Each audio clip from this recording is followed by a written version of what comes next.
This video is a bit different from the ones I usually post, but if you like scary stories like I do, I'm sure that you will enjoy it. I've gathered 5 supposedly true creepy stories from Reddit, some recent and some a little bit older, so I hope that there's at least 1 or 2 in here that you haven't heard before. And with that, let's begin. Rude Awakening. I don't tell this story often, but this seems like a good place.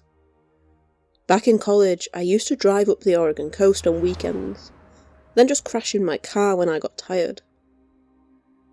I woke from a nap in the driver's seat and something just didn't feel quite right.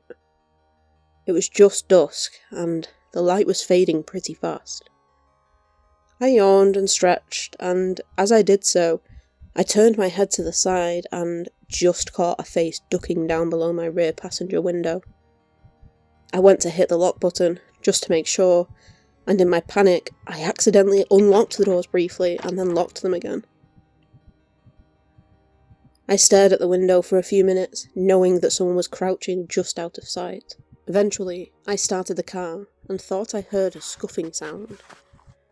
Whoever it was didn't reappear, but that was enough for me.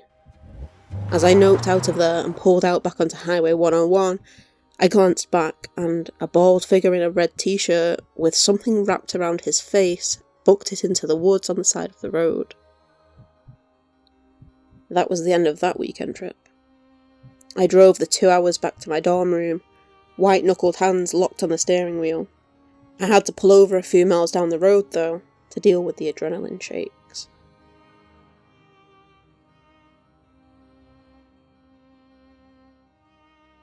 Mountain Road. I was driving a shortcut from 29 Palms, California to Albuquerque, New Mexico. 29 Palms is located in the desolate high desert of LA. The shortcut was all 2-lane road through total nothingness, except for passing through Amboy, California. Amboy is a nearly abandoned town, nearly as far below sea level as Death Valley, with a dormant volcano and lava field on one side, and a salt flat on the other. It was also, at the time, a hotspot for satanic group activity. So, I was driving by myself in the afternoon. I stopped in Amboy and snapped a picture of the city sign, just to prove I was there to friends who dared me to take that route to I-40. I got back in my car and proceeded to drive up into the mountain range between Amboy and I-40. Once I reach the top, I am driving north through a canyon with high grass on both sides of the road. Up ahead, I see some stuff in the middle of the road. As I approached, I slowed down to see a red Pontiac Fiero stopped sideways across both lanes. A suitcase, open, with clothes scattered everywhere, and 2 bodies laying face down in the road, a man and a woman. I stop 100 feet or so away, and the hair on the back of my neck is standing up. Being a Marine, I reach under the seat and pull out a 9mm pistol and chamber a round. Something seemed very wrong. It looked too perfect, as if it was staged. An ambush? Was I being paranoid? Something was just wrong. Getting out of the car seemed unthinkable. It was the horror movie move. As I scanned the road, I saw a line I could drive. Past the guy in the road on his left, swerved to the right side of the woman, behind the Fiero, and I'd be on the other side. I dropped it into first gear, punched it, and drove the line I planned. I passed the back of the Fiero without hitting it or either of the bodies in the road. I continued forward a couple 100 feet and slowed down so that I could breathe and let my heart slow down. As I looked up into the rearview mirror, I saw that the 2 bodies had gotten up to their knees, and 20 or so people emerged from the tall grass on either side of the road by the car and bodies. At that moment, my right foot smashed the gas pedal to the floor, and didn't let up until I had to slow down for the I-40 East on-ramp. I will never know what would have happened to me had I gotten out of the car to check on the bodies or stopped my car closer to them. Somehow, I do not think it would have been good. Sometimes real life can be scarier than a movie.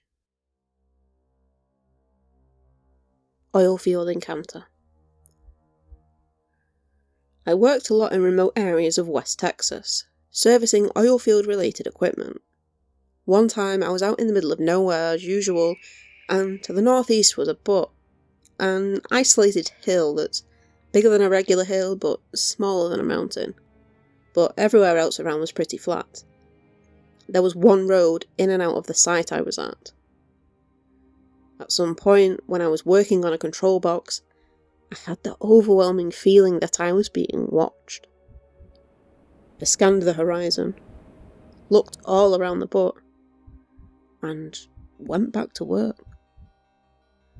This happened a few more times within several minutes until I finally saw something move on the side of one of the rock outcroppings on the butte. I went to my truck, grabbed my binoculars, and the figure hid behind the outcropping. It was definitely a human. I glassed him for a good 20 minutes. Eventually, he leaned out so far that I could see the silhouette of the barrel of a rifle slung around his back. At some point, he was hidden behind his rock for a while, and the next time he peeked out, I couldn't see the rifle. He had either put it down somewhere, or he was now holding it. I immediately felt a sense of impending doom. The hair on my arms and neck was standing straight up. I very quickly collected my tools, got my AR-15 from behind the driver's seat, and sat it on the passenger seat, and rode out of there. I sped down the dirt road, almost clipping the cattle guard, and started cruising down the highway just as the adrenaline started to wear off. I remember the metal taste in my mouth and having to grip the steering wheel to keep my fingers from twitching. A few miles down the road, a maroon Suburban full of guys was pulled over on the oncoming side of the road.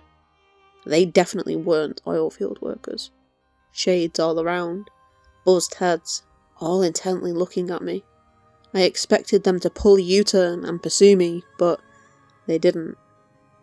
I can't prove that this is what was happening, but I do know that cartel guys run operations where one scouts for guys working alone and calls in a group of guys to rob them of their truck and tools. Lost in the woods. I know this one pales in comparison to some of the others, but this is the only one I can be sure is true. Also, excuse my writing. It's late. Several months ago, my cat went missing in the woods, and I had to look for him.